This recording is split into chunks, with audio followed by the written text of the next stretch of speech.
प्रिय विद्यार्थियों एवं दर्शकों, मैं डॉक्टर शिवहर्ष सिंह आज आपके लिए समाजवादी संविधानवाद अर्थात सोशलिस्ट कॉन्स्टिट्यूशनलिज्म पर एक व्याख्यान लाया हूँ। विद्यार्थियों एवं दर्शकों, समाजवादी संविधानवाद को समझने के लिए समाजवाद की जो मौलिक मान्यताएं हैं उनको ध्यान में रखना आवश्यक है। सबसे प्रथम बात यह है कि उदारवादी शक्ति के राजनीतिक पहलू को प्रधान शक्ति मानते हैं। शक्ति के अनेक पहलू होते हैं, जैसे राजनीतिक शक्ति, आर्थिक शक्ति, सैन्य शक्ति अर्थात मिलिट्री पावर, कल्चरल पावर या पावर ऑफ प्रिंसिपल्स जिसको सॉफ्ट पावर भी कह सकते हैं। तो उदारवादी शक्ति के राजनीतिक पहलू को सर्वोच्च शक्ति मानते हैं या प्रधान शक्ति मानते हैं। Liberal consider the political aspect of power और political power as the dominant power in society, जबकि समाजवादी आर्थिक शक्ति को या शक्ति के आर्थिक पहलू को प्रधान शक्ति मानते हैं। According to socialists, economic power is the dominant power. यह एक मौलिक अंतर है उदारवाद और समाजवाद में। अब एक बात यह है कि साम्यवादी कहें या समाजवादी कहें, वे समाज में आर्थिक शक्ति की सर्वोच्चता पर विश्वास करते हैं। और इससे जुड़ी हुई दूसरी चीज़ यह है कि समाज में आर्थिक शक्ति से संपन्न वर्ग का प्रभुत्व होता है समाजवादियों के अनुसार, समाजवाद के अनुसार।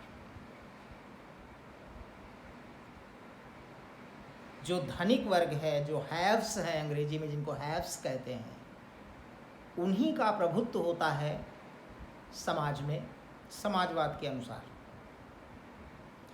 और तीसरी प्रमुख बात यह है कि समाजवादियों के अनुसार राजनीतिक शक्ति आर्थिक शक्ति के अधीन होती है।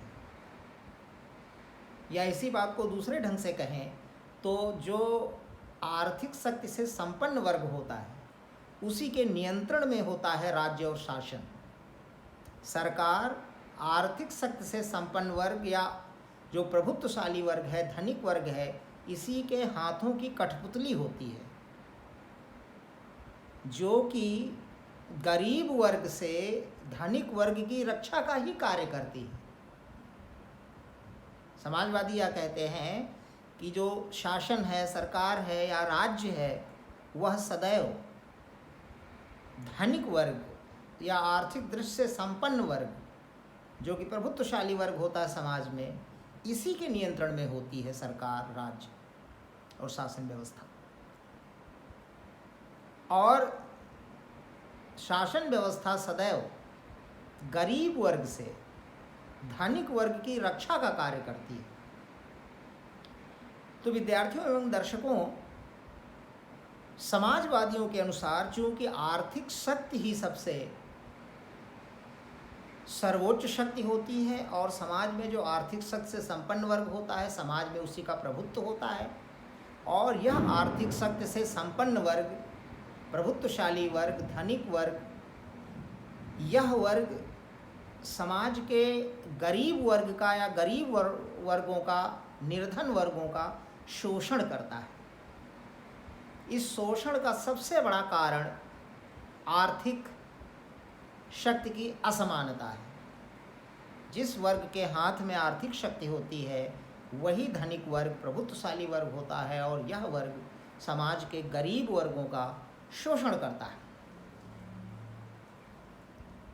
तो समाजवादियों के अनुसार नियंत्रण आर्थिक शक्ति पर लगे होने चाहिए। और यदि आर्थिक शक्ति को नियंत्रित किया जाए और समाज में आर्थिक शक्ति का समान वितरण हो जाए तो अन्य तरह की समानताएं समाज में व्यक्तियों को मिल जाती हैं। उसको राजनीतिक समानता मिल जाएगी, शोषण का अंत हो जाएगा और जन कल्याण की साधना होगी।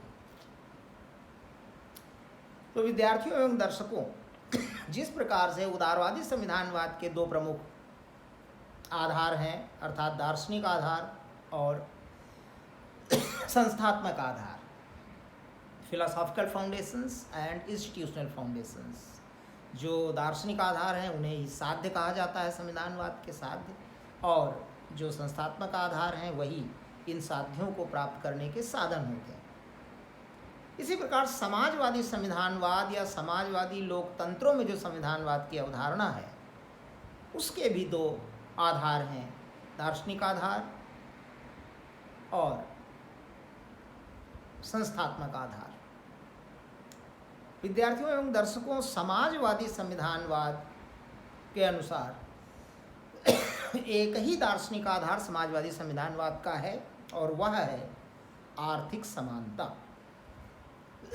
अर्थात economic equality. Economic equality is the only end of socialist constitutionalism. समाजवादी संविधानवाद का एक ही दार्शनिक आधार है, एक ही साध्य है, और वह है आर्थिक समानता, अर्थात इकोनॉमिक इक्वालिटी। यदि समाज में आर्थिक समानता स्थापित कर दी जाए तो राजनीतिक समानता स्वतः उत्पन्न हो जाती है। जिसके हाथ में आर्थिक शक्ति होती है उसके हाथ में राजनीतिक शक्ति स्वतः आ जाती है। समाज में शोषण का अंत हो जाएगा आर्थिक समानता स्थापित होने पर, और जन कल्याण की साधना होगी। So there is only one end of socialist constitutionalism, that is economic equality, आर्थिक समानता। जो समाजवादी संविधानवाद के संस्थात्मक आधार हैं, अर्थात समाज में आर्थिक समानता स्थापित करने के लिए जो संस्थात्मक व्यवस्थाएं आवश्यक हैं वे इस प्रकार हैं। नंबर 1, उत्पादन तथा वितरण के साधनों पर सार्वजनिक स्वामित्व या उत्पादन तथा वितरण के साधनों का राष्ट्रीयकरण, nationalisation of means of production and distribution, और public ownership of means of production and distribution. Number 2, संपत्ति का समान वितरण या धन का समान वितरण, equal distribution of wealth in society. And number 3, साम्यवादी दल का एकाधिकार, मोनोपोली ऑफ कम्युनिस्ट पार्टी और डिक्टेटरशिप ऑफ कम्युनिस्ट पार्टी, साम्यवादी दल का अधिनायक तंत्र या साम्यवादी दल की तानाशाही। ये 3 संस्थात्मक व्यवस्थाएं आर्थिक शक्ति पर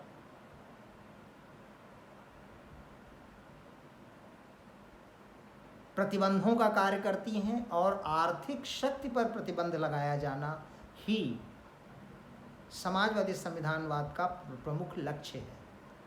जिस प्रकार से उदारवादी राजनीतिक शक्ति को संस्थाकृत करके राजनीतिक शक्ति पर अंकुश लगाते हैं जिससे कि उसका दुरुपयोग न हो सके और उसका उपयोग सदैव जन कल्याण के लिए हो, उसी प्रकार समाजवादियों के अनुसार नियंत्रण आर्थिक शक्ति पर लगे होने चाहिए।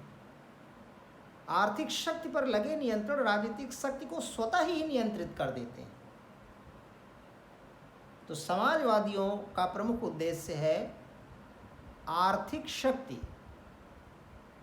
को नियंत्रित करना, और आर्थिक शक्ति को नियंत्रित करने के लिए ये 3 संस्थात्मक व्यवस्थाएं जो अभी हमने आपको बताई इनको मैं रिपीट कर सकता हूँ।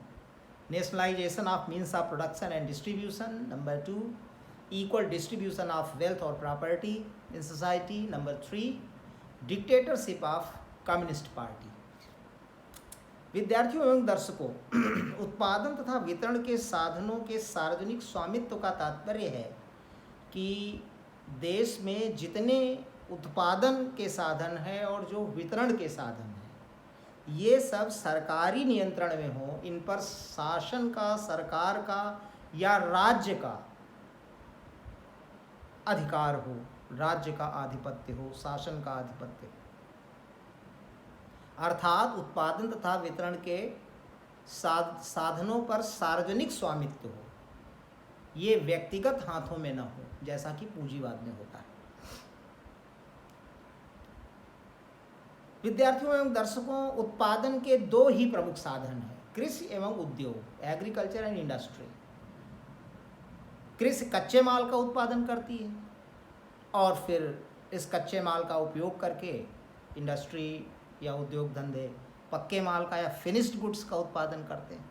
तो उत्पादन के यही दो प्रमुख साधन हैं, कृषि एवं उद्योग, अर्थात एग्रीकल्चर एंड इंडस्ट्री। इसके बाद वितरण के साधन का तात्पर्य है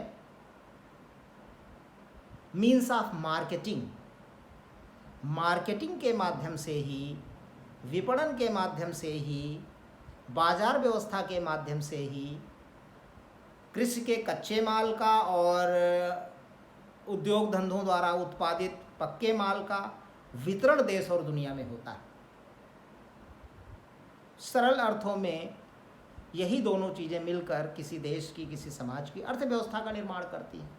तो इस पूरी अर्थव्यवस्था पर, अर्थात उत्पादन तथा वितरण के साधनों पर सार्वजनिक स्वामित्व होना चाहिए आर्थिक शक्ति को नियंत्रित करने के लिए। समाजवादियों के अनुसार, समाजवाद के अनुसार उत्पादन तथा वितरण के साधनों का राष्ट्रीयकरण होना चाहिए, nationalisation of means of production and distribution. जो कृषि और उद्योग हैं और साथ ही साथ इनके द्वारा उत्पादित जो माल है उसकी जो मार्केटिंग व्यवस्था है उस पर भी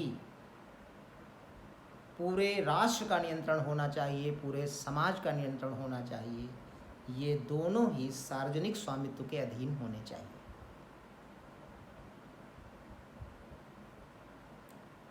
इसी से जो दूसरा संस्थात्मक आधार है वह जुड़ा हुआ है इक्वल डिस्ट्रीब्यूशन ऑफ वेल्थ और प्रॉपर्टी, संपत्ति या धन का समान वितरण।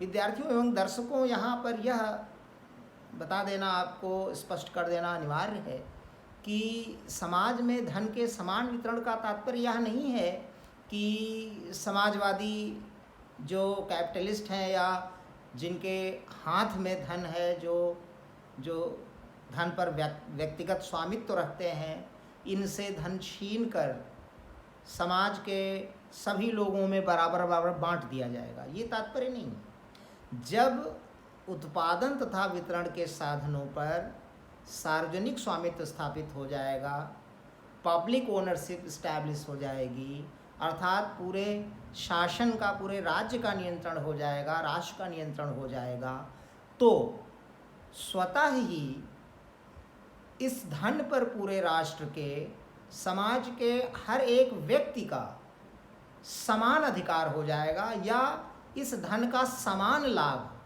समाज के हर व्यक्ति को प्राप्त होने लगेगा। यही तात्पर्य है धन के समान वितरण से, और आर्थिक समानता उत्पन्न हो जाएगी। उदाहरण के तौर पर जिस प्रकार से जो सरकारी बस है, जो सरकारी रेलगाड़ियां हैं, जैसे सड़क है जो सरकारी है, समाज की है, पब्लिक है, इस पर सब लोग समान ढंग से चल सकते हैं। सार्वजनिक बसों में, सरकारी बसों में, पब्लिक ट्रांसपोर्ट में सब लोग टिकट खरीद कर समान ढंग से चढ़ सकते हैं। रेलगाड़ियों में समान ढंग से सब लोग सवारी कर सकते हैं। जो पब्लिक प्रॉपर्टी है इसका समान ढंग से उपयोग सब लोग कर सकते हैं, या कह लीजिए कि पब्लिक प्रॉपर्टी का समान लाभ समाज के हर व्यक्ति को प्राप्त होता है। This is implied in equal distribution of wealth और इक्वल डिस्ट्रीब्यूशन ऑफ प्रॉपर्टी। जब उत्पादन तथा वितरण के साधनों पर सार्वजनिक स्वामित्व स्थापित हो जाएगा, इनका राष्ट्रीयकरण हो जाएगा, अर्थात पूरी आर्थिक व्यवस्था का राष्ट्रीयकरण हो जाएगा, समाज का सारा धन सार्वजनिक स्वामित्व के अधीन आ जाएगा, तो इस धन का समान लाभ समाज के प्रत्येक व्यक्ति को प्राप्त होगा और समाज का प्रत्येक व्यक्ति, दूसरे ढंग से कहें तो इस धन का जिसका राष्ट्रीयकरण हो चुका है इसका समान ढंग से उपयोग कर सकेगा और इसका परिणाम होगा इकोनॉमिक इक्वलिटी, आर्थिक समानता। और इस व्यवस्था को बनाए रखने के लिए देश के शासन पर, राजनीतिक शक्ति पर साम्यवादी दल का एकाधिकार, monopoly of communist party of the country होना अनिवार्य है। साम्यवादी दल ही समाजवादी व्यवस्था या साम्यवादी व्यवस्था या कह लीजिए समाजवाद और साम्यवाद का गार्जियन है, संरक्षक है। जब यह सारी व्यवस्था, nationalisation of means of production and distribution, यह सब तभी लागू रह सकेगी सतत रूप से जब साम्यवादी दल का एकाधिकार होगा, dictatorship of communist party of the country होगी देश में। जब साम्यवादी दल की तानाशाही होगी, इसका अधिनायक तंत्र होगा, क्योंकि समाजवाद को इम्प्लीमेंट करने का कार्य यही राजनीतिक दल करेगा, अर्थात यही साम्यवादी दल करेगा। कोई दूसरा राजनीतिक दल नहीं होना चाहिए दूसरी विचारधारा वाला। Dictatorship of communist party of the country is the necessary condition to maintain these institutional arrangements continuously।